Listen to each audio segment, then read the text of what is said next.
You got to accentuate the positive. Wow, I feel good. A little bit of feel good goes a long way.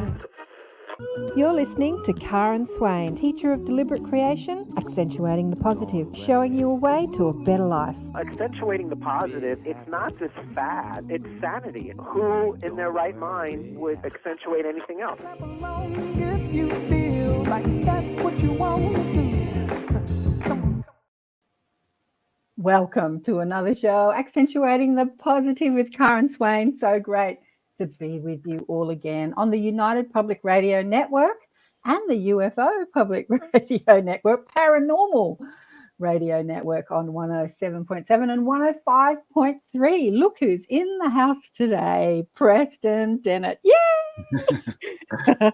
Welcome, Preston. Welcome to the show. Thanks, Karen. Glad to be here. I've had Preston on the show a few times and put him on a few other podcast shows. And man, you are all over the place at the moment. You're on Michelle's show in a couple of days. Every time I seem to turn on YouTube, there you are on someone's show. You're so busy at the moment, Preston.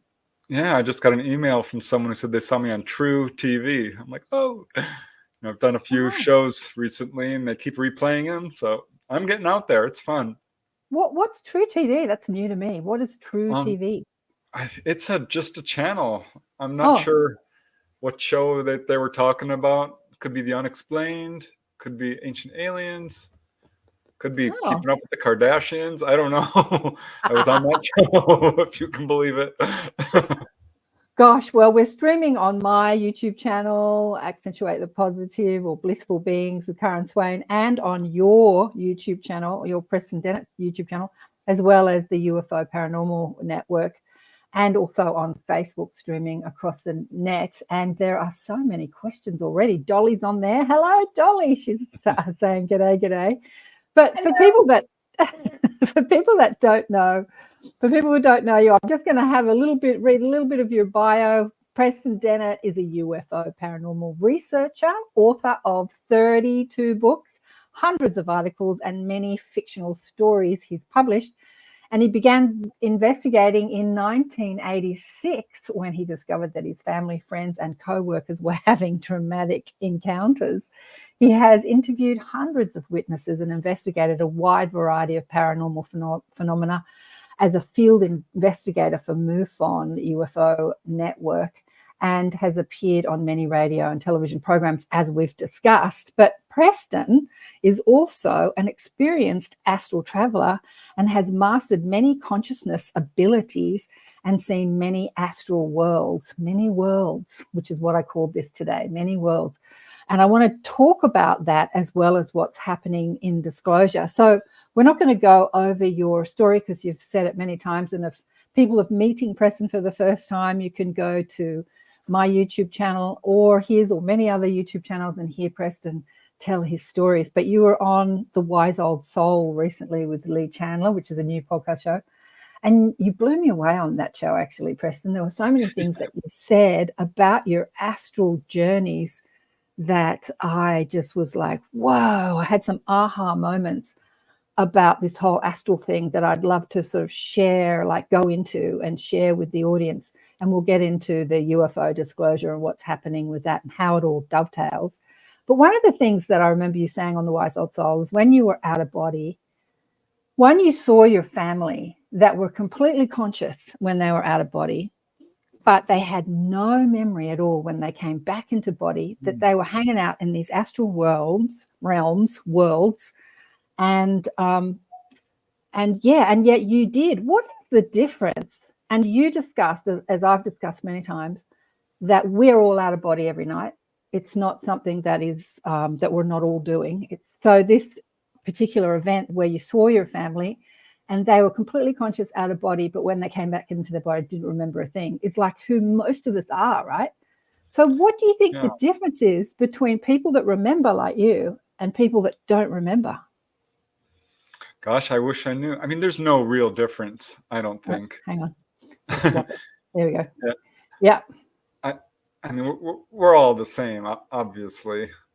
It was confusing to say the least, because, I'd go out of body and have these adventures, and I'd come back and I'd be telling my family, and they're like, "You're crazy, you're losing your mind." I'm like, no, I'm honest to God, I'm having these out of body experiences.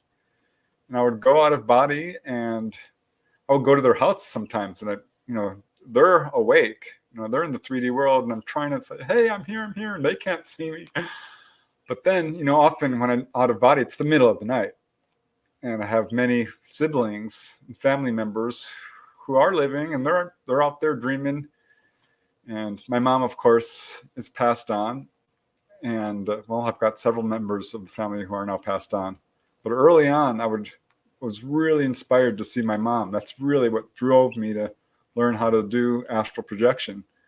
And I would just go see her. It was the weirdest thing, because I'd go see her and there would be the whole family. I'm like, well, look at this.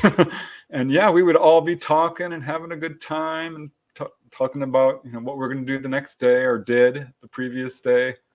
Just, normal stuff. And they were fully conscious. Absolutely. And I'm looking at them thinking, okay, you realize that we're out of body right now, right? And my brother's like, oh yeah, we're in the in-between place. Or no, wait, my sister said that. And my brother's like, oh yeah, I know. My brother, Steven. I'm like, oh, you do know? And she says, yeah, of course I know. I'm like, okay, well, but you're not going to remember this. And he says, well, no, I don't have that ability. I'm like, well, I don't understand. I'm remembering it. Why aren't you? And he says, I don't know. I just can't do it. I'm like, well, you should be able to do it. He says, well, no, I can't. I'm like, well, yes, you can. And then we got into this big argument on the other side. I'm like, you have to at least try to remember. And he's like, I can't do it. I'm like, well, try. And he says, just stop it. I'm not going to be able to remember. And it was really frustrating. And of course he didn't. When I went back, the next morning, I called him up because we were living just a few miles apart. I'm like, did you dream anything? Any dreams last night? No, I don't normally remember my dreams. He didn't. And that would happen over and over again. And I, reading about this, Marilyn Hughes, she's one of the people who's written a number of books. I love her because she's really good at it. I've learned a lot from her just from her books. And she says, well, we call that subconscious astral. And that is, I'm not sure the best term, but it makes sense because I couldn't figure this out. There was another time, same exact thing. I'm talking with my sister, Victoria. I'm like, we're out of body right now. She says, yeah, this is the in-between place. It's funny because I'd be up there so long sometimes I'd forget about Earth. I'd be like, gosh, my mom's alive. I'm just up here. This is fine. And it'd be a real culture shock. Suddenly waking up and like, oh my gosh, that's not where I live. I live down on Earth. But I was arguing with Victoria about this. And she's like, no, I can't remember. I'm like, well, you could if you tried. And she's like, I don't think so. I'm just not there yet. I'm like, well, how about this? How about if I here, watch this. And I'm going to create a UFO with my thoughts, because you can project your thoughts and make a motion picture, kind of true life, 3-dimensional almost. Yeah. And she's like, okay, let's try it. And I was so good at it. I've practiced before, but you can do this. You can project your thoughts outward and create trees and books and, worlds, anything you want. So I created this beautiful UFO, and it was shiny silver. I had colored lights all around it. I'm like, she's like, wow, that's amazing. I'm like, do you think you might remember that? She's like, I might. She didn't. She did not remember. Wow. And I've tried this over and over. Once I did get my sister-in-law, Christine Kisara, who's very spiritual and has had some OBEs. She remembered dreaming about me coming over to her house. I'm like, well, that's close. I almost got there. It wasn't quite the confirmation I was hoping for. But yeah, we're all out there every night. We're meeting with our family. We're meeting with those who are alive, those who are deceased. It is a natural human thing. It's just almost like we're changing channels, kind of. And you go up one channel and you I don't know. It's confusing to me. I'm still trying to figure it out. Well, as you talk, Preston, I have so many memories of what I have deemed as dreams. A friend of mine died when she was 40, so I don't know, about 20 odd years ago. She was born under the ramifications of thalidomide. Remember the drug in the 60s they gave to pregnant women, and a lot of deformed children were born, thalidomide. Anyway, Right. so she was deformed physically and internally. She was sick. So she left the planet when she was like 40. And I'm in a dream with her, and I'm arguing with her about her being dead. It's funny when you said you're arguing. I'm like, you're dead. And she's like, I'm not dead. Oh, no, you're dead. I went to your funeral. So we're having this argument in this astral realm. But of course, when I wake up in the morning, I think it's a dream. So the fact that it was an argument and I was confused and there was a lot of emotion, maybe that helped me remember. Do you think that help us remember what happens on the other side or not? I think as we travel along the pathway towards spiritual evolution, this all wakes up to a certain degree. And yeah, if it's an emotional discussion or it's very personal to you or it impresses you in some way, I think you're much more likely to remember. Yeah. But, my brother, he normally doesn't remember his dreams. Or, if you don't pay attention to your dreams, you're losing out on a lot of what's going on at night. Yeah. But yeah, I see a question here from OGG asking, Preston, did your mom realize you were all visiting? Oh yeah, she sure did. And she and I would share this kind of special glance. She'd look at me and smile as we were all sitting there, because she knew I would remember this. She knew I was fully conscious. I don't know.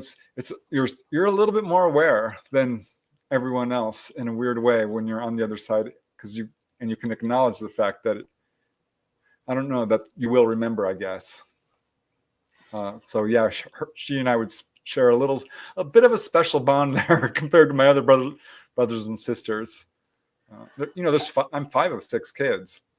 So when you're saying you're in an environment with them, what does the environment look like? Like, does it look like a house? Are you in a house? Are you outside? Like, does the memory? There you go. Yeah, well, it changes. Often it would be just us sitting around the table, just having a good time. I do remember one time I went to the other side, and there was both my sisters, Victoria and Valerie, and my mom was there, and she's amazing. My mom pretty much hangs out in the higher realms. So we were in this beautiful, super beautiful pastoral scene, sitting on the grass. There's hills, rivers, trees, lots of flowers. This is the heavenly realms, I guess you would call it. Yeah. And my sisters didn't remember it, but boy, they were there. And Valerie wanted to sit down and talk with mom alone. So Victoria and I went up and we flew around and landed. We were just playing around. Then we come back and sit with her.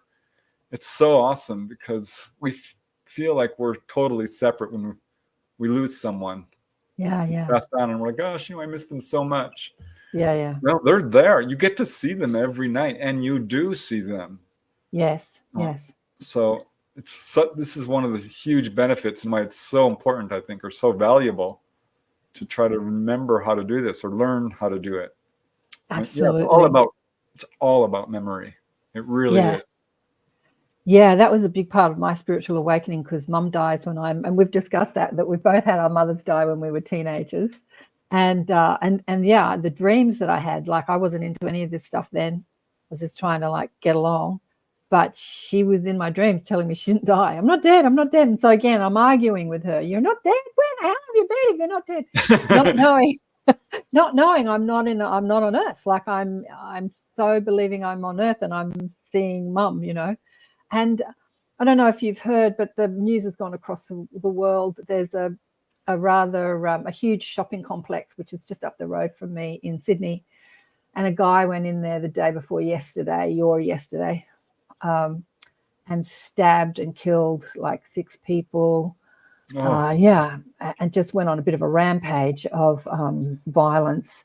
And then some policewoman shot him. And so there's a lot of mourning and sadness happening in Sydney, Australia, and the news is carrying across the world. And I find that this information that we're talking about today, Preston, the sadness in the morning is the loss I've lost you. You're gone from me. If you knew that you're hanging out with them every night, would it be quite so? Would there be so much suffering on Earth? What do you think? Well, I can tell you that having lost, first my mother, she was the one who kind of, like I said, inspired me to learn astral projection, and I did. But since then, I've lost, my best friend, Roger, of alcoholism. My brother, older brother, also of alcoholism. My other brother, just 2 years ago in December, died suddenly at age 61. I've lost my nephew. I've lost a lot of people over the years. And it is a different experience. Yeah, it's of course sad. I mean, it's undeniably sad when this stuff happens. But it's different. I don't have that racking, crippling, crushing, I can't live another second kind of grief. It's in a weird way. I'm like, well, I don't want to say I'm jealous of them, but I know how beautiful it is on the other side, and I know they're having a good time, and I know I'm going to see them soon.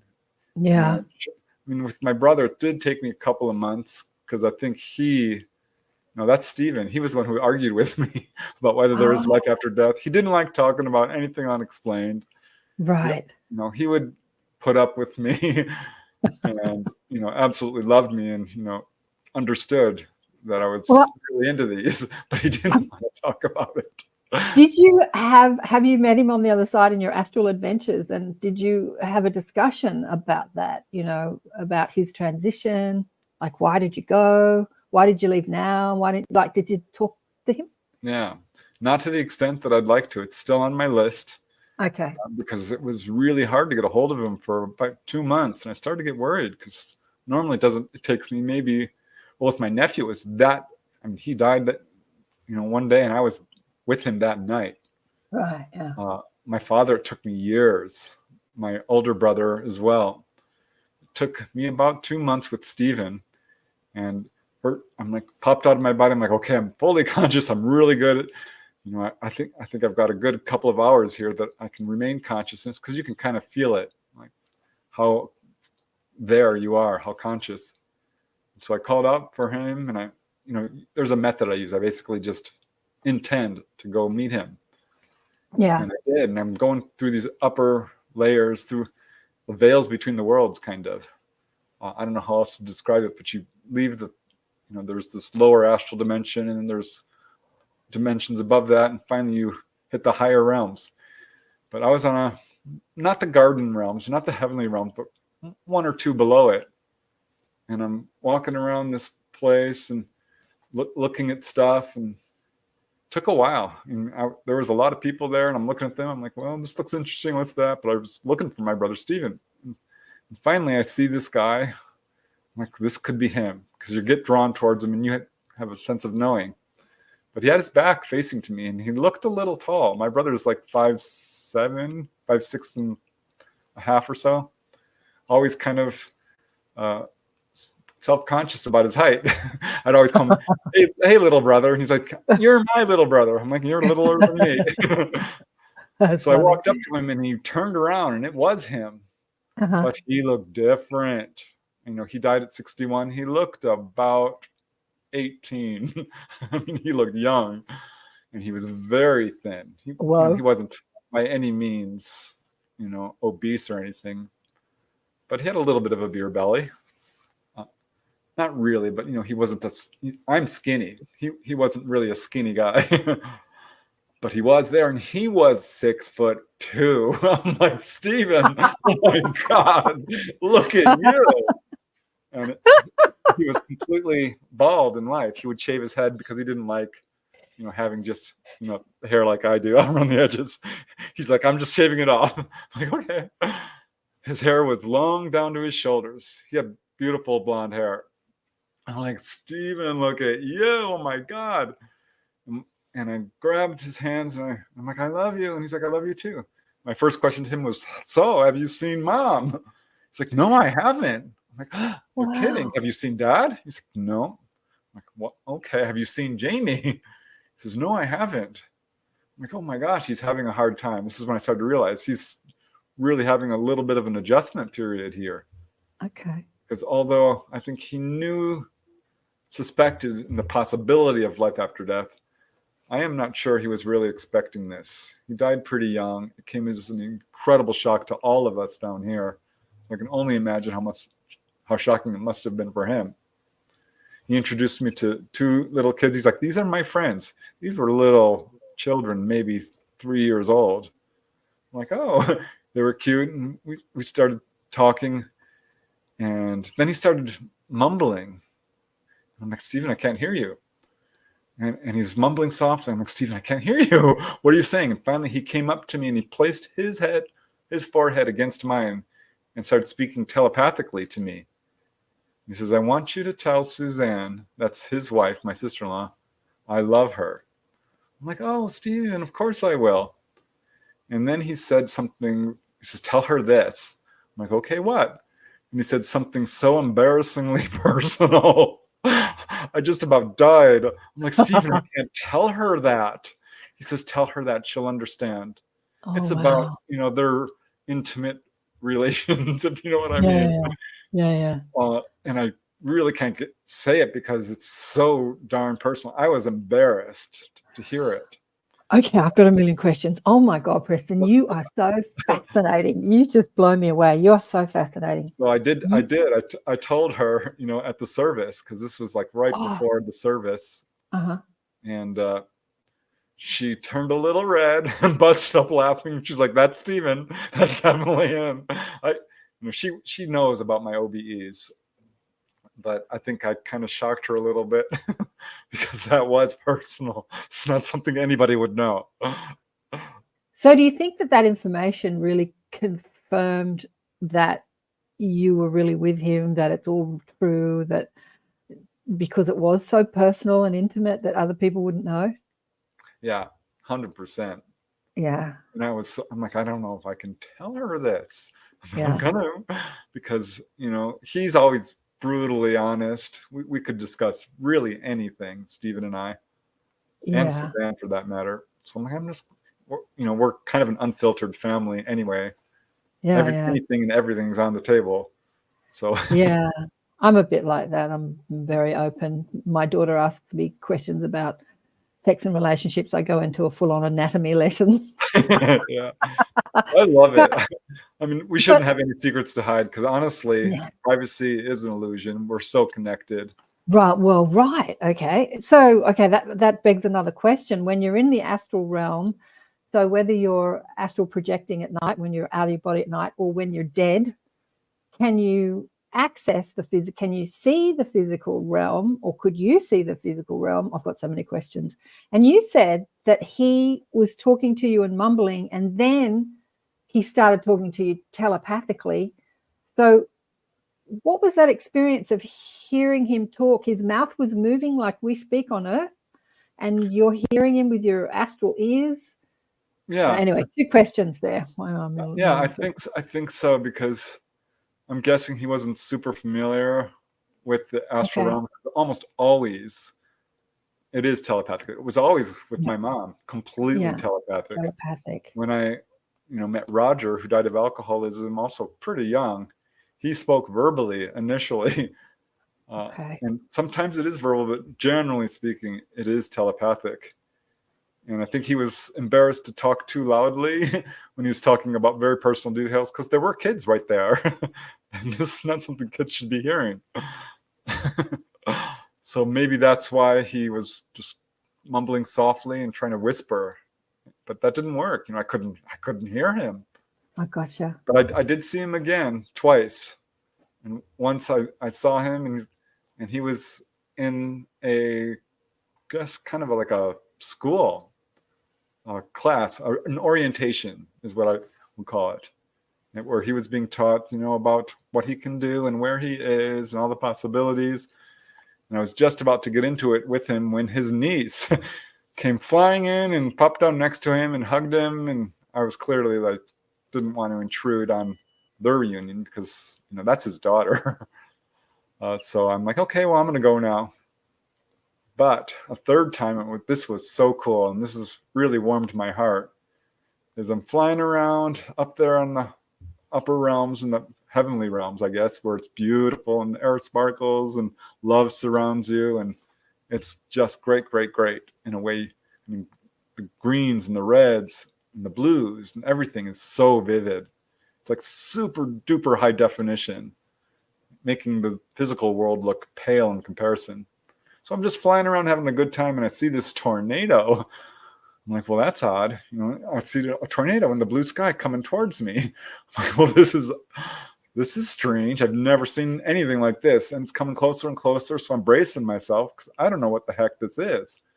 And it's a human-sized tornado. Remember, I don't know if you ever seen the cartoon with the Tasmanian devil. Yeah. It was like that, and then this tornado comes right in front of me, and Steven pops his head out, and he's smiling from ear to ear. He's young.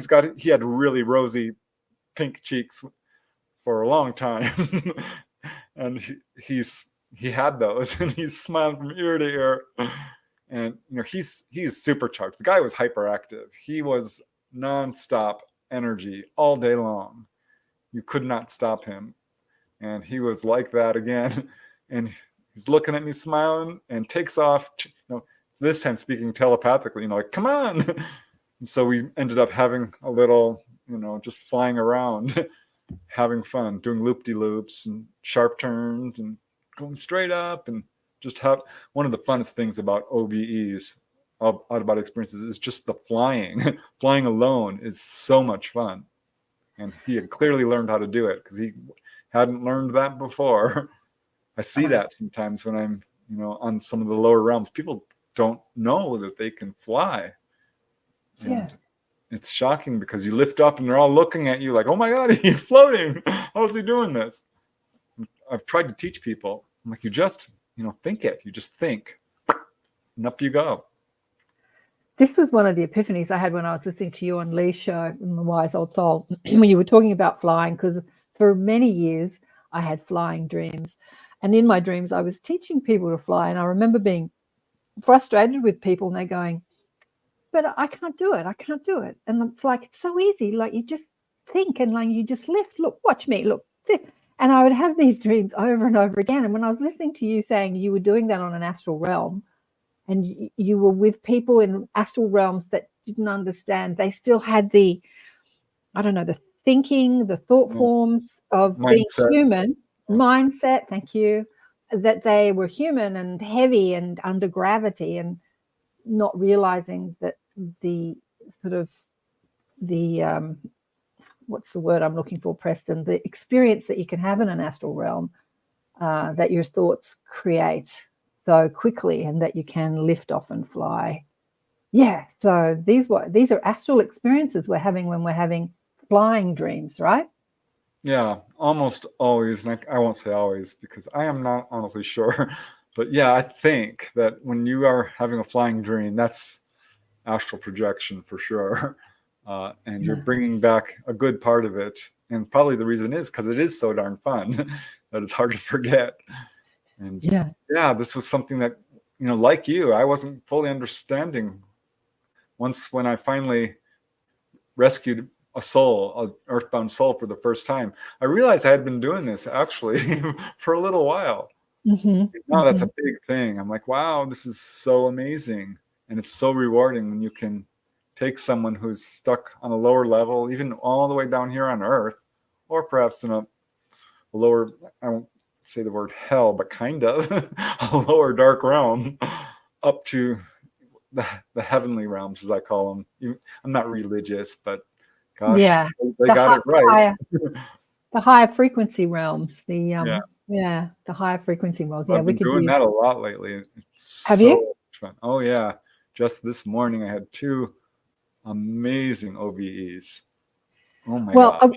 I want to get into them, and I want to also answer that question about, can people in the astral world see this world? And I just want to acknowledge everyone. Most of these questions are coming from your Facebook page. There's a stack of questions here, and we're going to get to them, I promise. Hello. There was Andrew. I think Andrew Rowlands was like, he was online asking questions before we even went live, and it's a great question, and we'll get to you, Andrew. Thanks so much for asking all your questions. God, you've got a great audience. I don't know who's coming from my page and who's coming from yours, but it's probably mostly from your page, Preston. But I want to get into your OBE that you had last night. But so when you're out of body in an astral realm, do you have access to the physical realm? Like, Yeah, can you? certainly. Yeah. How? Well, for me, when I started having OBEs, I was on the physical realm or the astral equivalent, because when you pop out, you're automatically sort of in a different place. It's not the physical realm as we think of it. It's like astral copy, which is kind of embedded in it, I think. And you can think of it as the physical world, but it's kind of not quite. It's something right next to it or right in it or above it. Yeah. You can use whatever terms. And I spent a lot of time there. I mean, I went to various friends' house. I explored my neighborhood. I ended up going to, the so-called Malibu anomaly, because I do research on USOs and I wanted to explore that. I went to Area 51. I went to the moon, and I was exploring the physical world, different places. Colorado, where my family, they live all over the place. So I went to see my sister in Colorado. I went to see Dolly in Florida once. But at some point, as soon as I pop out of body, I'd quickly get pulled to the higher realms, because that's the natural abode, the natural habitat of the astral body. That's where you're kind of resonating or vibrating with, that's where you come from. In a weird way, astral projection is a misnomer, because we're projecting down here into the physical body. Mm-hmm. So I'll go up there and I'd be flying around. But if you think about the world, you can see it. I could look down and think about my bedroom, and I could see it. And there was one time, I'm way the heck up there, I'm flying around, and suddenly I'm seeing my room, but from the physical body, because you can see it from the astral body and look down. It's like a telescope kind of, or remote viewing, or like a screen. I mean, it can kind of manifest in various ways. You can see it in your mind's eye, or it looks like you're looking at it through a telescope. But I was like way the heck up there in the astral plane. And then I'm like, well, gosh, I feel like I'm looking through my closed eyelids at my room. And I'm like, gosh, I feel like I could actually sit up in bed right now. And that freaked me out. I'm like, you know what I'm going to do? I'm just going to open one eye and see if I am actually doing this. And I did. And I'm like, oh my gosh. And so I was seeing two things at once, like a split screen on television or something. I'm like, this is confusing. And it kind of pulled me back. But I'm like, oh, so this is how people can, because I've heard about people who can walk around and in the day and still be out of body and doing stuff. I'm like, that's advanced. That's crazy. I'm not there yet. But I could see myself working there. I mean, there are people who can basically bilocate. And I think that's the beginning of it. Because if you can not only astral project to one location, you can do it to two locations at the same time. And if you're really good at it, you can physically manifest a body. I mean, Padre Pio would do this. There's a bunch of saints who are seen all over the world, helping people and doing charity. Well, they were still in their church, where Padre Pio lived in Spain, I think it was. He was seen all over the world. He never left the country. And he was physically seen. I mean, he was doing stuff. So yeah, you can not only see it, you can actually, if you're really, really good at it, interact. I have not been able to move objects or anything like that. So I'm not quite there, but I know people who can or have. And yeah, you can see the physical world. You can see the past. You can go back into your past and explore it. Or you get glimpses of the future too, because time is a little different. It's almost, I don't even know how to describe it, kind of like a landscape even, because time is, to some extent, all happening at once. I mean, this is a theory, but the higher you go, you get a real sense of that. It's as if time moves faster on the other side. Yeah. I'm still, my guides. Still trying to unpack it. Still trying to unpack it, exactly. Really. So this is what my guides have showed me too, Preston, that, we call these the denser realms, and it is that denser, it's like a slower vibratory rate. And as you move up in the higher realms, or the heavenly realms, as we've called them, the frequency rate is faster. Once you acclimate to it, it just feels normal. But when you look down on this realm, I don't know, it's a bit like when ETs, like you on your channel, Preston, talk about a lot of things that happened in the 40s and the 50s and the 60s, 70s. And maybe that time that we have spent, living out those lives over decades are sort of like a nanosecond to an ET. Like they might be on Earth in 1947 and then again in 1993, and it doesn't feel like there's been all this time that's passed because they're in a different time than we are. Yeah, well, can you imagine if you live like, 1,000 years or something, which some of the ETs do, and when you're on the other side, I mean, you're there a long time. Earth here is brief, but look at it like a little kid waiting for Christmas and it's still a month away. It's a year away when you're a little kid, even if it's a month, you're waiting and waiting. And now, your October rolls around and you're like, gosh, here comes Christmas and boom, you're there. I mean, so you get a sense of that just relativity, I guess. I have to say, I've got to remind people too that you're listening to Accentuate the Positive Media on the United Public Radio Network, and I'm chatting with Preston. And Preston and Dolly, of course, have their show, The Light Gate, on the United Public Radio Network and the UFO Paranormal Radio Network. And we're streaming out of 107.7 and 105.3 out of New Orleans, right? Streaming all over the place. We're getting out there. I love that these conversations are reaching a lot of people. It's such an important conversation, and especially this one we're talking about our multidimensional selves. We talk about in the spiritual consciousness community being multidimensional beings, but when I talk to you, Preston, you're explaining exactly how that works. It's like you've got the nuts and bolts of how we are multidimensional, that we're here and there simultaneously. It's like you're in an astral realm, but you're also in your physical body, knowing that you're asleep, and you could open one eye and have that simultaneous experience of being physical and spiritual, if you like, or spirit or energy at the same time. Yeah, well, in a weird way, you're not actually even going out of body. Right. The physical body is connected to the astral body, is connected to the etheric body, is connected to the causal, mental, atmic, buddhic. It's all one body. Yeah, so, yeah. I mean, it's all one organism, kind of. But what's really interesting is that I had an energy healing with a friend the other day, and she was working etherically, and she was saying, I'm going to stretch, but she's stretching my etheric body, which is interacting with my physical body. So it wasn't like a chiropractor who physically stretches you. And then I was thinking about this and thinking about you talking about your astral experiences and how, like you said, your brother was 6 foot and long hair, how we are creating our astral body with our thinking. And so we can look anywhere we want to look. We're still donning the identity of our earthly form, but maybe I'm 30 kilos thinner when I'm in my 20 years younger. It's funny because I saw my dad, finally after years of hunting him down, and my first words out of him were so rude. I'm like, I didn't mean to, but I'm like a little unfiltered. I'm like, Dad, you look so old. He's like, thanks. And he didn't even want to look me in the eye because, father-son issues that, we had between us.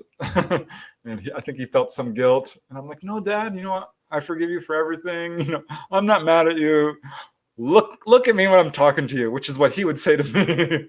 So it was a role reversal there. It was funny as heck to me. I'm like, wow. But so he didn't want to look at me. Why did he look so old? Why wasn't he creating his appearance as he would prefer? Like, why was he old? Well, you don't know. He was having some issues with, dealing with all the things he's done wrong and learning and trying to elevate yourself spiritually.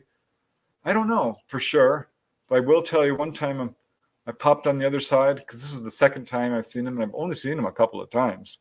And I popped up and I'm in this kind of higher realm in this room. I'm like, well, this is interesting. My mom pops in. I'm like, Mom, oh my God. And she looks like 25 and she cut her hair real short into this 1950s kind of bob cut. I'm like, Mom, you look different. And I'm like, is everything okay? How are you doing? I said, no, how are you doing? Is everything good? She says, no, which is not what I ever expected to hear from her, because she's always doing well on the other side. And she was like concerned for some reason. And I'm like, oh, okay. It kind of took me aback. And this tunnel opens up in the wall, and this person plops out into a chair, and he is dazed, and he's young looking, but out of it. And I'm looking at him thinking, gosh, why does he look familiar? It was my dad, and he looked young, but he wasn't fully there, and he couldn't sustain it. He could not sustain that high level of vibration, and he got pulled back. And so she was trying to get him to come up a level, I guess is a way of putting it, but he was having trouble doing it. I don't know. I want to see him again, because I never got to have the sit down discussion with him. Let's just talk. Yeah.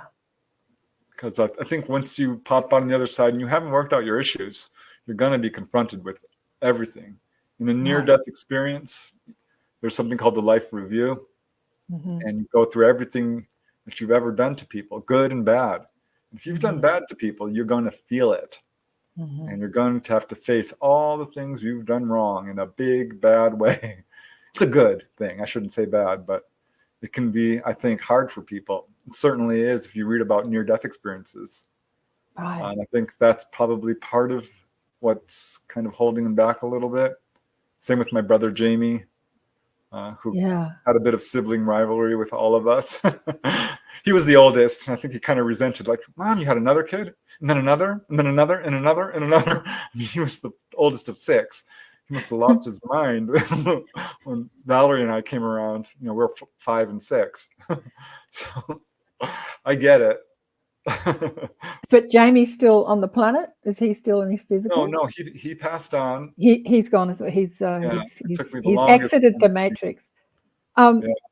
So this is why it's so important, because it seems like this Earth experience, like as a spirit, we're experiencing this Earth experience on many dimensions, not just a physical dimension. So we're still experiencing the ramifications of our Earth experience after we die in some astral realms, as we're unraveling our thought forms, our collective patternings, our conscious, our collective subconscious thoughts. And you were talking about on Lee's show again, The Wise Old Soul, about the hell realms, that you started exploring the hell realms. And again, how this was people who hadn't worked through thoughts, found forgiveness, let go, and all that. They're still experiencing that looping, emotional looping. Do you want to chat a little bit about that too?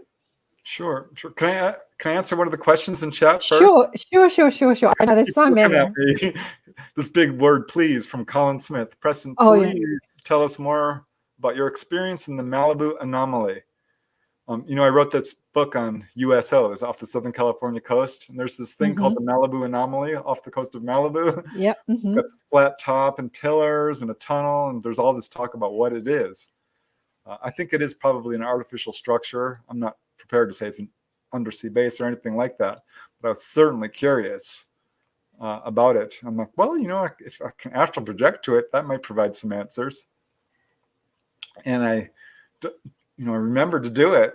And I'm like, okay, this is far from my house. It's hard to travel physically because, I don't know, for me it is. I can travel to a person much more easily. I just think of them and boom.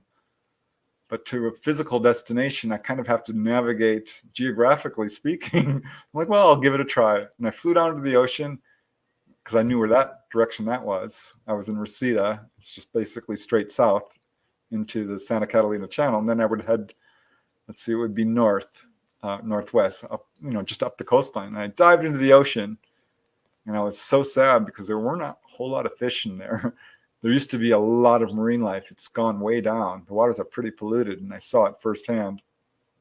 And I'm flying up there, and I'd see occasional dolphins and fish. I'm like, okay, well, there's some. I'm like, okay, here's the Malibu anomaly, because you get a sense of, where you are. And I dived straight down, and it got black down there. It was completely black. I'm like, well, gosh, I can't see.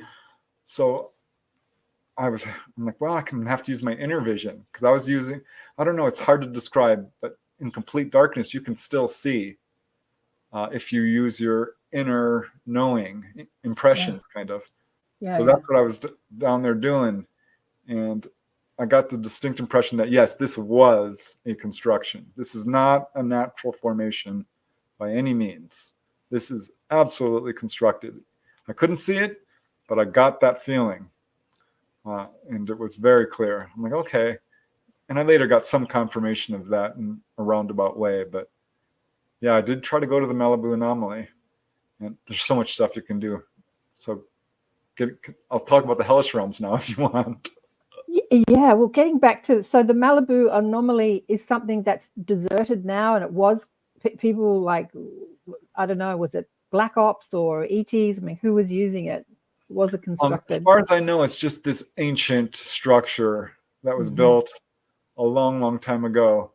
I interviewed this one guy, Merrill Fankhauser, who wrote the song Wipeout, because he was part of this whole USO investigation I was doing, because he had friends who were seeing these objects coming in and out. He didn't see them himself, but he knew them. So I contacted him. He was very gracious, very kind. And after the book was published, he contacted me again. He's like, I've got some information if you want about the Malibu anomaly. I'm like, are you kidding? Sure. He says, well, I went to Las Vegas to promote my latest album, and I met a Chumash Native American elder, and the subject of UFOs came up, which led to the Malibu anomaly. And he said basically that the Chumash Indian elder told him that, oh yeah, we know about that, but we did not build it. We don't know who built it. But the implication was clear that it was a construction. And they said back, they have an oral tradition going back thousands of years. They said, our people used to fish off the top of this thing. It's a construction. Kind of like, I think from perhaps a prior advanced civilization, or definitely thousands of years. I don't know. Yeah, Dolly says that it's constructed by ancient native people. Yeah, so. Yeah, it was really cool, because it looks constructed if you look at it, and it's got a lot of weathering, so it's not completely uniform, but it looks like pillars. I mean, it really does. Columns, kind of like ancient Greek, Roman structures. It has that appearance. I've seen pictures of I don't know, radar pictures of it under the water, and it looks like columns. Oh, and I heard they recently what do you call it? Blacked it out on Google Earth. You can't see it anymore. Why would they do that if there, it was nothing there? So I thought that was kind of funny. Yeah.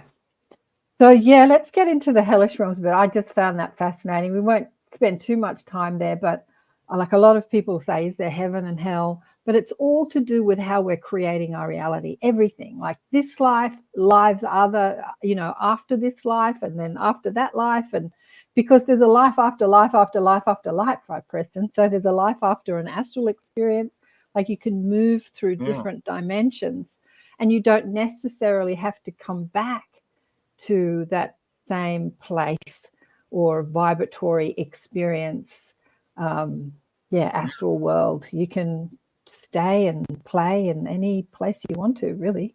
But what did you experience?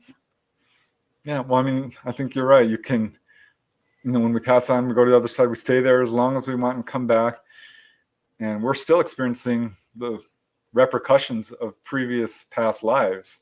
That's what phobias are, and talents, and likes and dislikes. And, when you're attracted to a certain area or style of clothing, these are results of past life influence often, I think.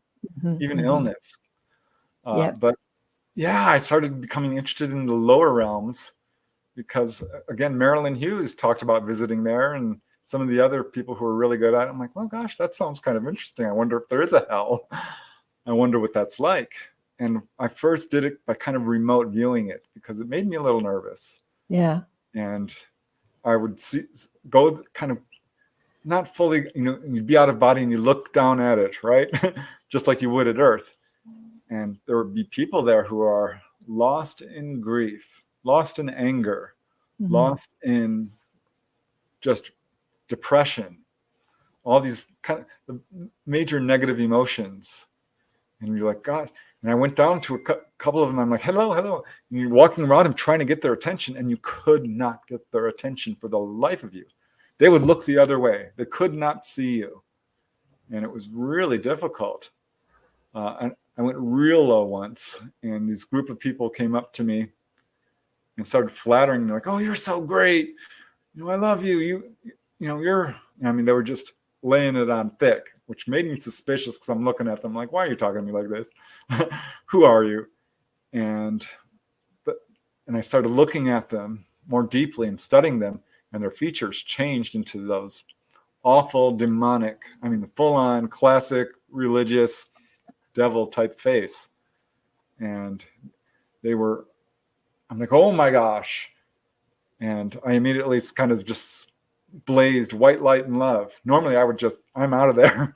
But this time I wanted to hold my ground a little bit because I want to be able to do this. I want to be able to go where I want to go. And they couldn't get to me, and they were trying to attack me. And boy, they'd come up to me and get knocked off. I'm like, you can't touch me. I am only going to project love is the only thing I have to offer, love and light. And boy, did that infuriate them. And they started gnarling and gnashing and clawing at me. I'm like, okay, this is enough. I'm really pissing them off. This is not helping them the least. Because I thought maybe, I could help. No, they had made their choice. They were going to stay there. So I just left. And that was the lowest I went. But I was curious as to why, what's below the heavenly realms.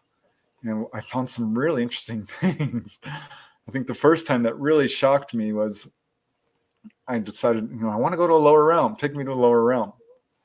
And I found myself on this kind of city street. I'm like, okay, this is where I found my friend Roger after he passed on. He had alcoholism real bad. And he was in this kind of lower dark place.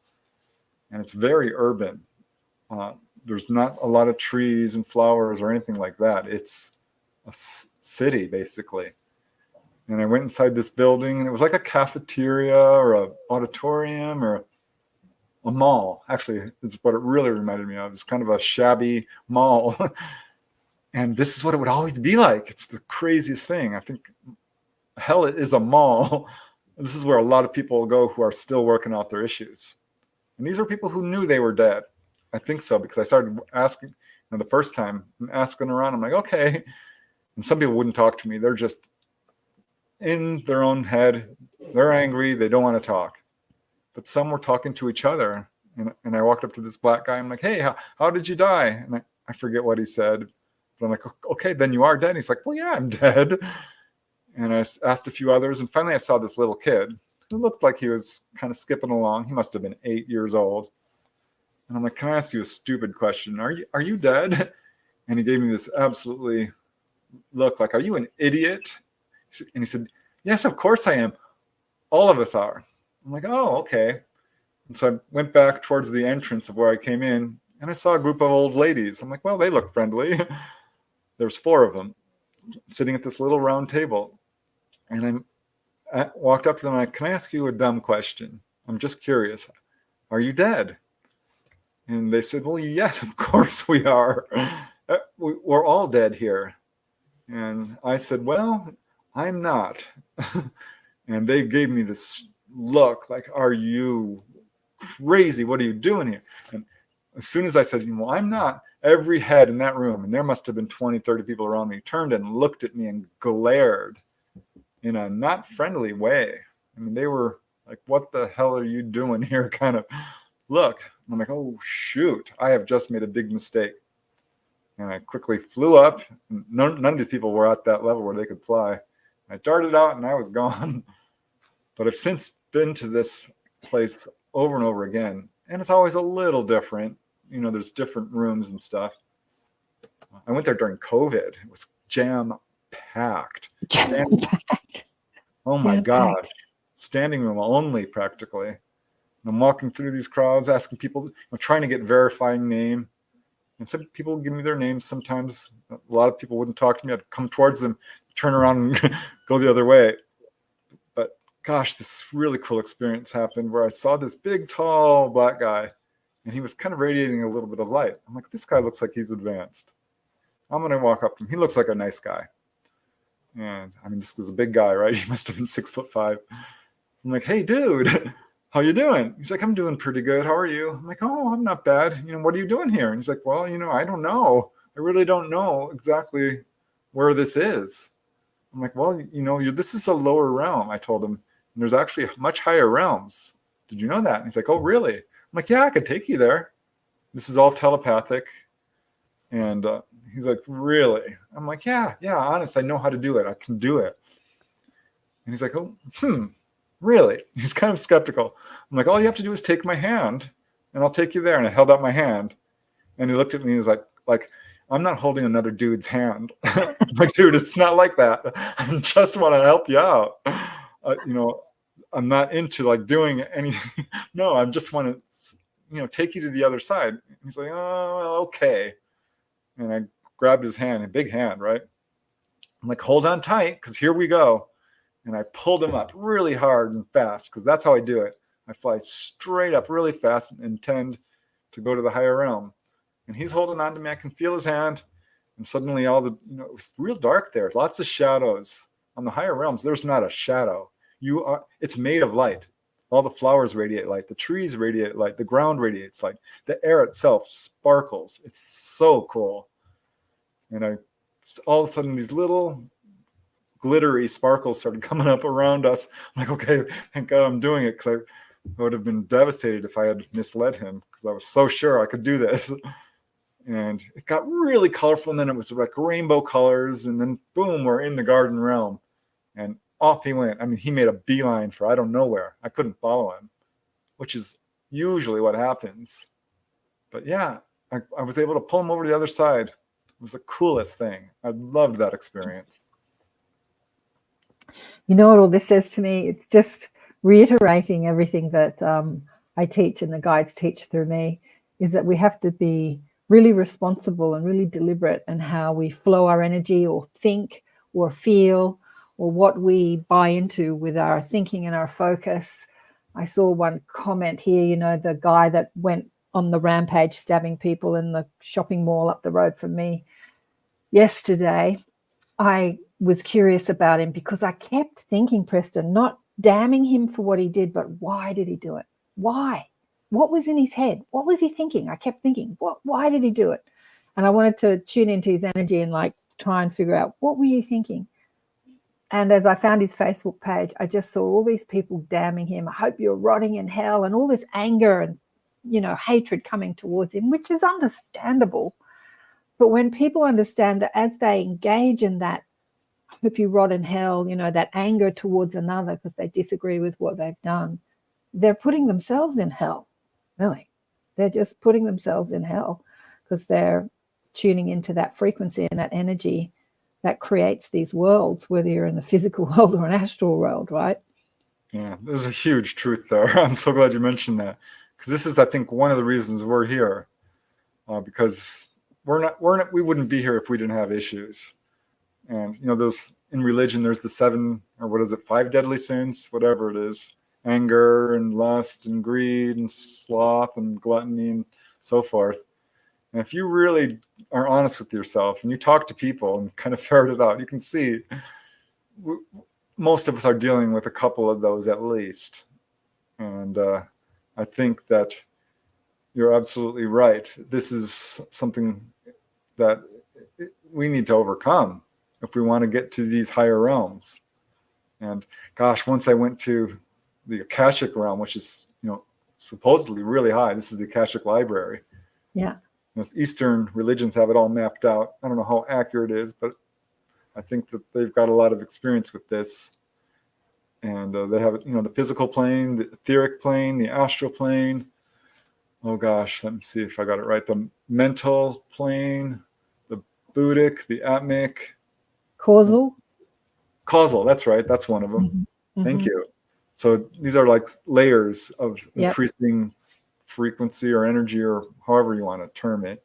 Mm-hmm. But I knew Akashic was pretty high up there, and I couldn't get into it because I'd read about it, in some of the books, and And I'm like, I'm going to the Akashic plane, and I hit this big black wall. I'm like, well, darn, what's up with this?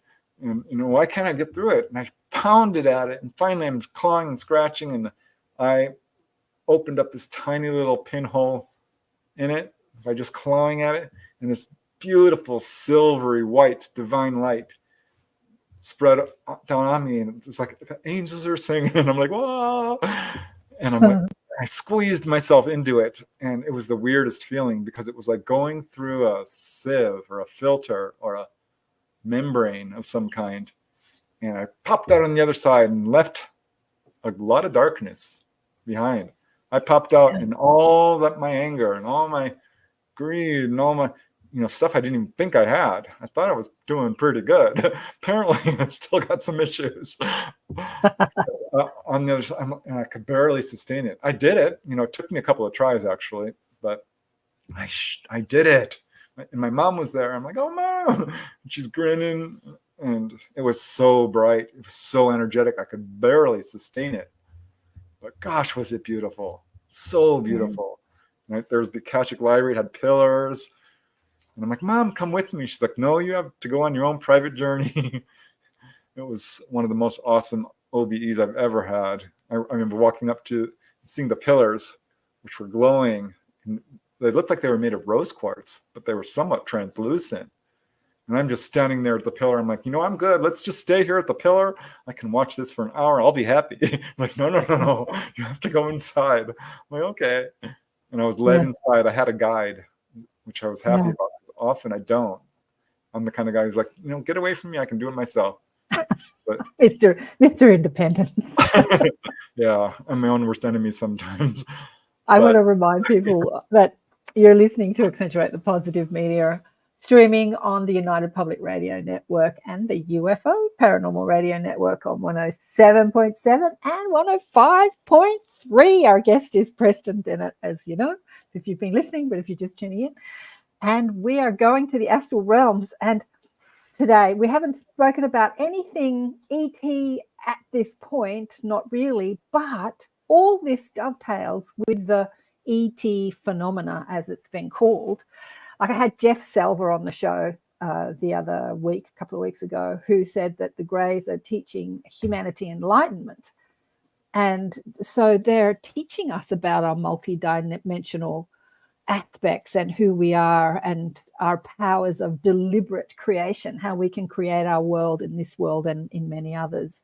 They're teaching us that, right? And when I asked Jeff, I said, why are they teaching us that? What are they getting from that? He just said, the hybrid program. They're taking our DNA. They're giving us enlightenment, and they're saying, can we take some of your DNA so we can, change our physical body? What else do you think? How else does this conversation and spiritual enlightenment dovetail with the ET phenomena, like our contacting our Star Nation families? What do you think, Preston? Yeah. Well, here's the way I look at it. This is the message so many contactees get. Yeah. Which is, you are us, we are you, we are one, we share a common heritage, we're all people, we all come from source, we are all the same. So I think the ETs feel a sense of duty and responsibility and goodwill, as anyone would if you saw someone stumbling down the street, who needed a handout, a hand up, or some food, or just, a shoulder to cry on, or anything, just a little help, a little acknowledgement, a little validation. And I think what the ETs are seeing is us struggling and lagging behind in spiritual growth. Yeah. And this has become one of their main, and I don't like that word agenda, but one of their goals, one of their missions. Yeah. And you can see this. I always tell people, don't believe me. Take a look at the first-hand cases. Look at them objectively. Leave your fear behind. Look at what happens when someone's taken on board a craft. They're examined. They're healed. Often, this is one of the purposes, I think, for this so-called physical exam, because healing is a big part of it. And they're taken down to the engine room and told how the craft works, and they'll show you everything about it. And here's how we harness the magnetic field lines. This is how we basically maneuver. And we don't really use fossil fuels, and you don't need to either. And they've got, they'll give you messages. This is, you're messing around with nuclear power. You don't realize when you explode bombs, what it's doing to other realms, and all these actually really positive things. They're warning against pollution and war and aggression and greed and corruption and destruction of the environment. They'll take you up into the engine room. This is what is actually happening. And it is very much connected to spirituality and psychic ability. Because almost without exception, if you talk to these contactees and ask them, have you had any out-of-body experiences? Oh, yeah. Yeah, I started having them when I was being taken on board. Have you ever physically levitated? I got a lot of yeses from that, from contactees. Physically levitated. Or hands-on healing abilities, or precognition, or mediumship, or remote viewing, or psychic reading, or all of this stuff, clairvoyance, seeing shadow people. A person might come back from a onboard experience and have poltergeist-like activity. That's not a ghost. That's not a demon. That is them. Their own bioelectric field has been so wired up that it's, you can't wear watches and TVs start fuzzing up. Street lights and lamps and books will fly off the shelf. That's you. This is connected to psychic ability. This is what they're really trying to do. And they tell people this. You need to start focusing on it. They really want people to know that there is life after death, that we are immortal, that we do have these abilities, that telepathy is paramount. That alone. Simple telepathy, compassionate, understanding telepathy, because we are, the whole human race is profound, every entity is, but we're telepathic. So when someone, when there's a tragedy and the whole world just starts lamenting in anger, it's roaring through it, and there's an undercurrent, and we're all talking to each other. It's like subconscious astral. We're all communicating telepathically all the time. This is how when someone's going to call you, because you are telepathic. Even if you don't think you are, you are. If you don't think you're talking to other people telepathically, but you are. This becomes super clear when you do astral projection. So telepathy is a huge part of it, and ETs are trying so hard, because just imagine if we could, start electing politicians in a way where, like, this one's lying and this one's got a pure heart and this one's corrupt and this one really is trying to do good.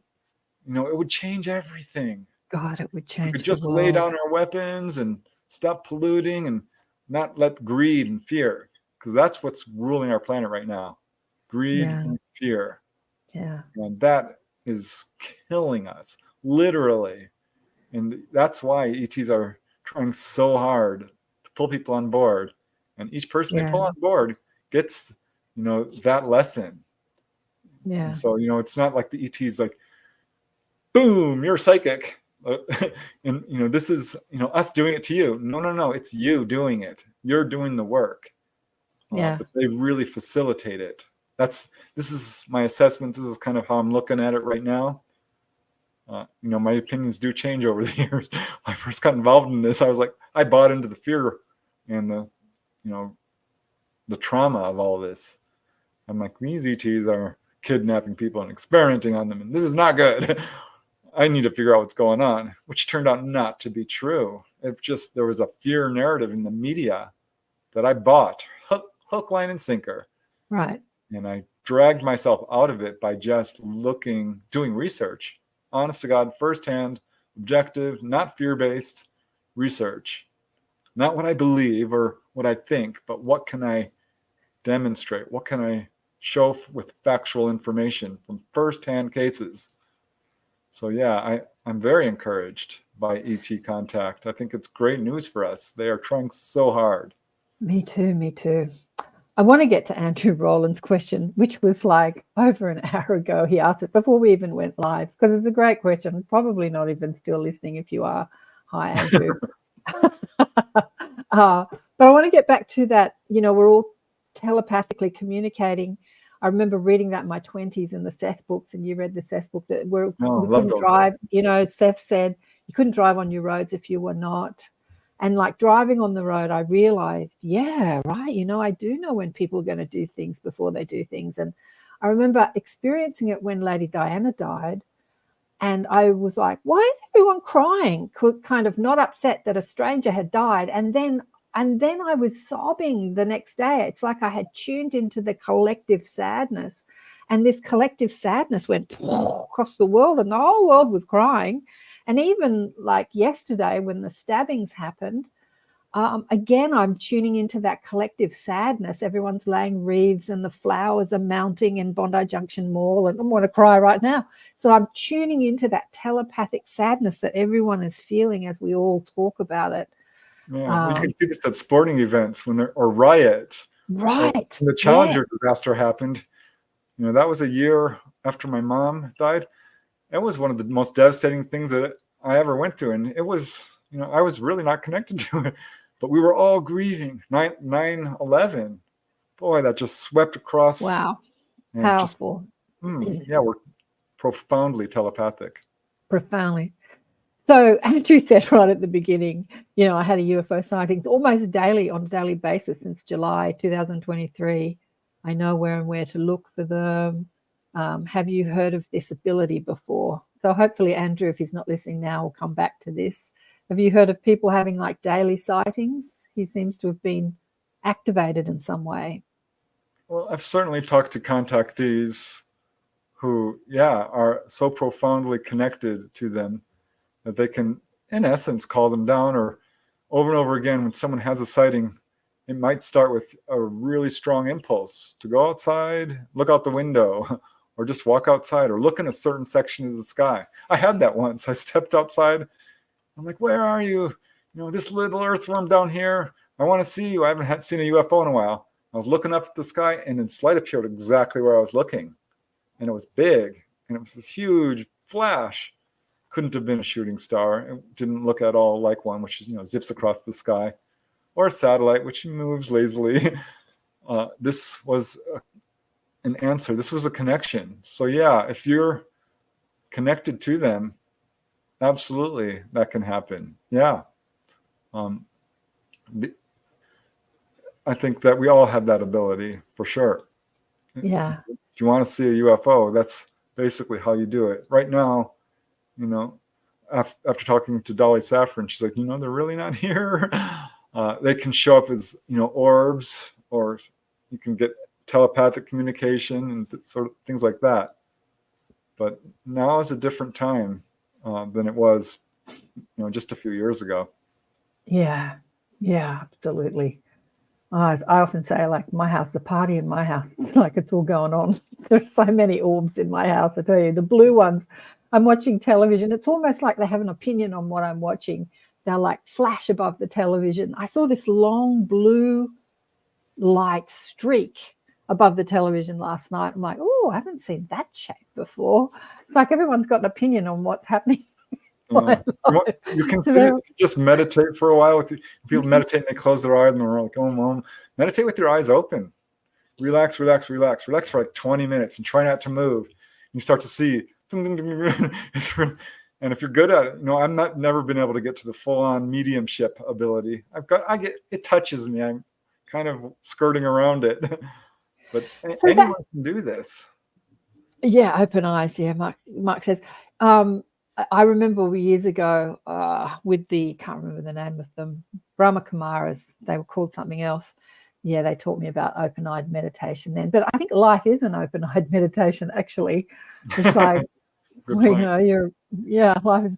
But with your psychic abilities, obviously, since you started focusing, meditating, astral traveling, they must have expanded exponentially. So, what does life look like to you now when you meet people either in physical or online?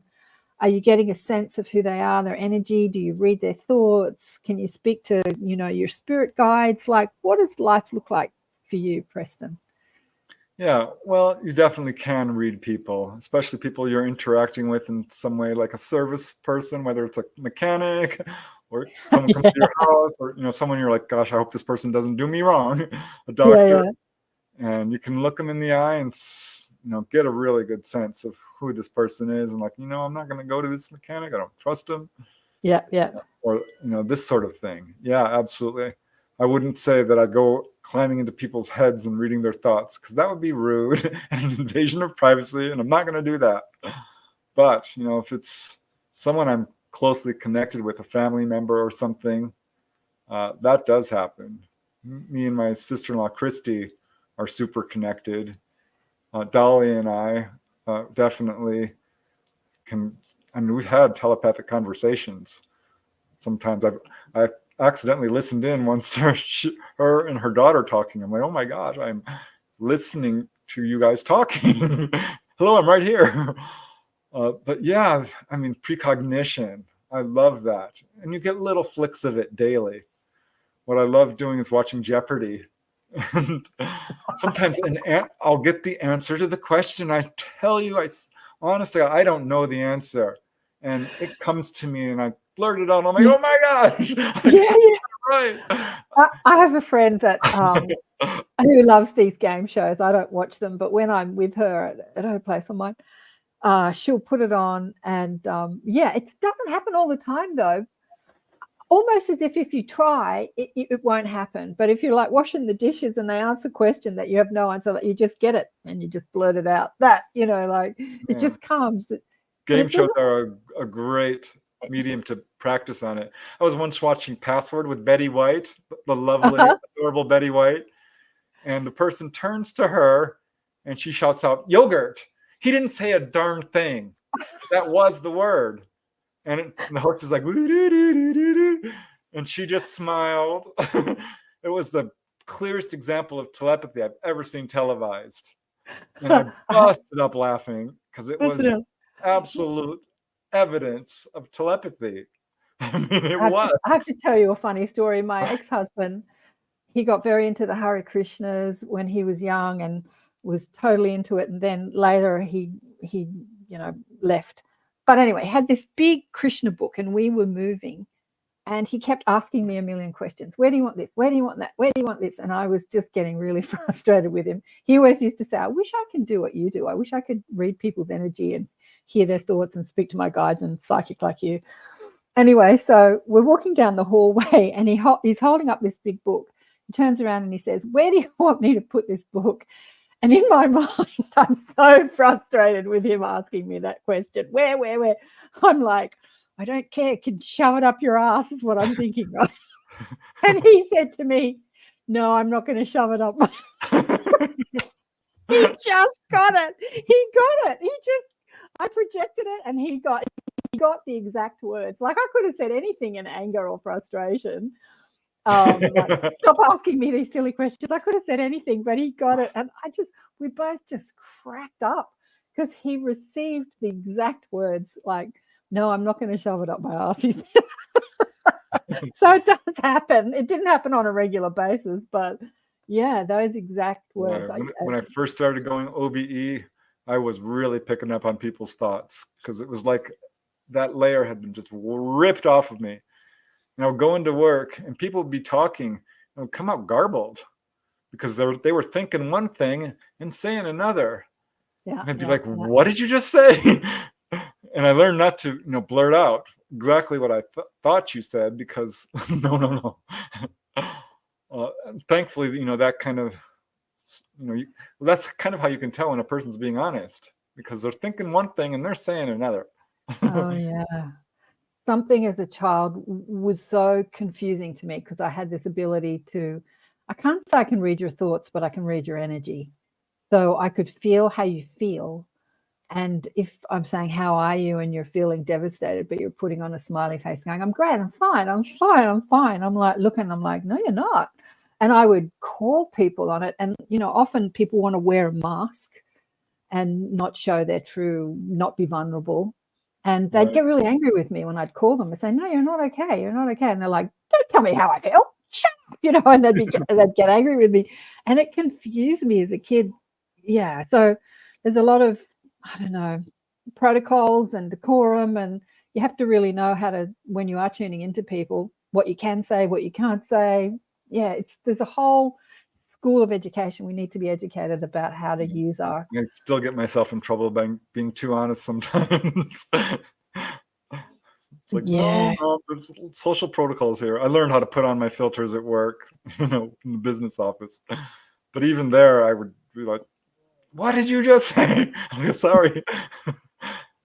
Just being honest. But yeah, imagine. I guess that if we all, like, how many people? It's about 130 odd people online, and maybe a couple of 100,000 going to listen to this. Let's hope, maybe more. If we all start to focus on this in a way that what's the world that you want to see? I want to see people being transparent and honest politicians, people that are there more in service to humanity and the planet rather than in service to their own career and their own bank account, like in politics. And if we all start to focus on what we want to see, then we start to collectively create the world we want, right, Preston? Yeah, exactly.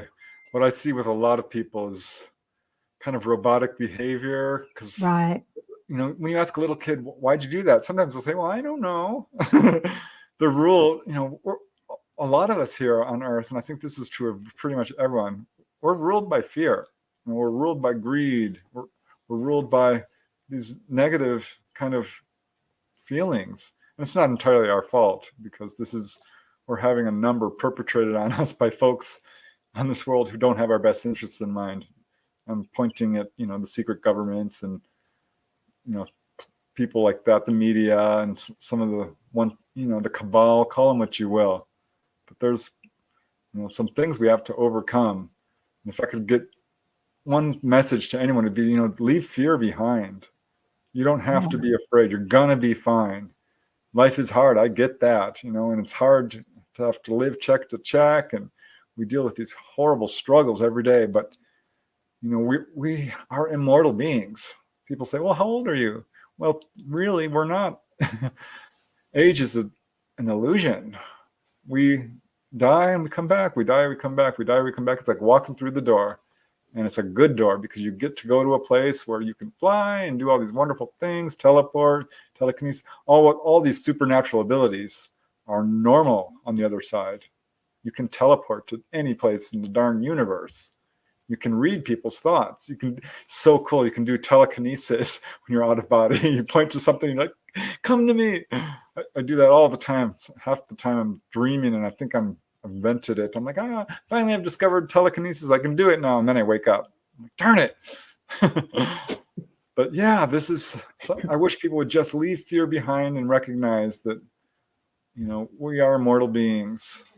We don't have to worry. Let's let love and truth guide our actions. Compassion, not fear, not greed. We've got about 8 minutes left. What is Dolly saying here? Live each moment with your life being present.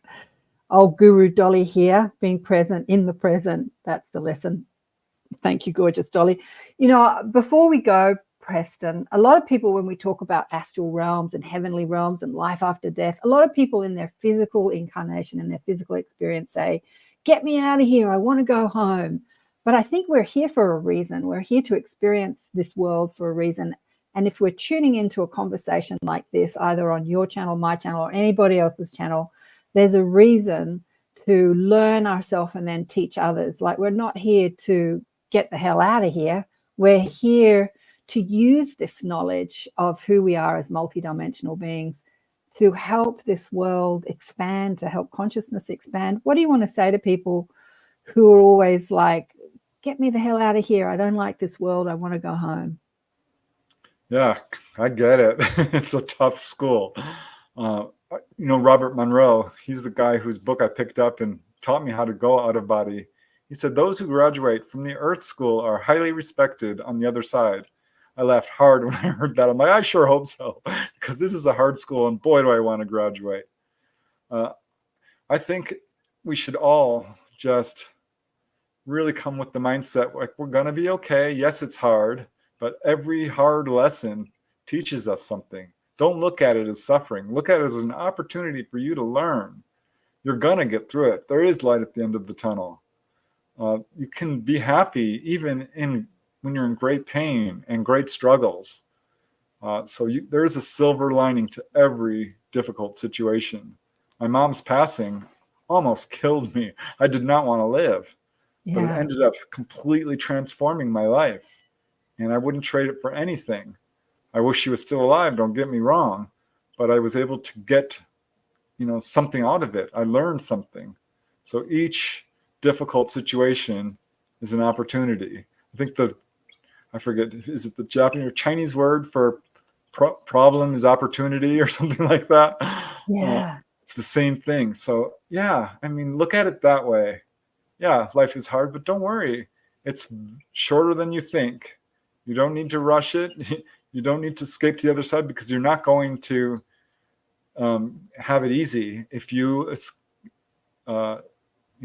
leave this realm before you learned your lesson. Suicide is definitely not an answer, because you will be faced with even worse issues, because you leave behind people who are grieving with all these questions. Exactly. It's the wrong thing to do. Yeah. People are going to be fine. You don't go to hell because, you took your own life. This is a very sensitive issue, so I don't want to get too controversial. But people need to understand that, we're here for a reason. You chose this.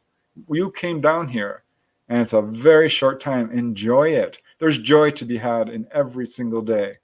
Yeah. And depression, this is such a wonderful benefit of astral projection, because you can overcome all these, depression and nightmares or insomnia. You can heal yourself physically through astral projection. I've got 20 or 30 cases I documented, people who heal themselves of disease and cold, cancer, and just serious illness. I mean, this is a wonderful thing. So embrace the fact that you're human, because people on the other side are waiting in line to come down here and take this opportunity. Truly, this is what I've read, and I haven't seen it personally. I did go to the baby place where people are all being born. Like, wow, look at this. So this is how it happens. It was really neat. But we're running out of time. We've got 4 minutes left. I want you to tell people about your new book. You're going on Michelle's show, Outer Realms, in a couple of days to talk all about your new book. Do you want to hold it up? I can do this. Yeah, sure. I got it right here. This is a pre-publication copy, but it is out now. Not From Here, Volume 5. Super excited. All about the more unusual types of UFO encounters. I'm going to be talking about that. Who's the dude on the cover? Who's the dude on the cover? He looks Anunnaki. Yeah, that's an Anunnaki. Anunnaki. So all the other covers have, a gray or a praying mantis or a human looking at you or a reptilian. I'm like, what am I going to do for Volume 5? Dolly's like, I got an idea. How about an Anunnaki? I'm like, I love this idea. And it's an actual representation from an ancient statue. My sister-in-law did the cover. She's an amazing artist. But the book went to number 1, yay, on the UFO Amazon bestseller list. You're the man. You're the man. And I want to say to people, like, you've made some changes in the last year or so. You've moved states and you've left your full-time job that was supporting you financially. So if you want to support Preston by buying his books, he's got 32 books. I'm sure he'd really appreciate it, because you're doing this full time now, and you've got your show with Dolly, and you've still got your program talking about all the research that you've done. You are just amazing. What have we got? We've got 2 minutes left. Oh, I always get nervous because I've got to finish right on time. I know the feeling. Thank you so much. You're just awesome. It was so great. I actually had someone else booked in for today, but they got very sick, so Preston jumped in at the last minute. Preston and Dolly are coming back on the show in June, so we'll have more fun with Preston and Dolly, and you can catch their show tomorrow, isn't it? The Light Gate? That's right. Yeah. Monday, 6 p.m. Pacific, 9 p.m. Eastern. Who have you got coming up? We have, Heidi Elizabeth Hansen. She's this amazing lady from Denmark who's had an extraordinary gamut of UFO experiences, spiritual, ghostly, divine experiences, precognition. She's written a bunch of books. I'm super excited to talk to her. She's the sweetest thing on earth. Fantastic. Well, I'll be tuning in. I'll often tune into your shows. So I want to thank you again so much. We got counting down, a couple of minutes left, because I want to try and get the love you, Preston. Thank you, everyone, for tuning in and for all your comments. And they've had a ball online, all the people tuning in. Big love to you. You are awesome. Love you so much. Thanks, Preston. Anytime. Thank you.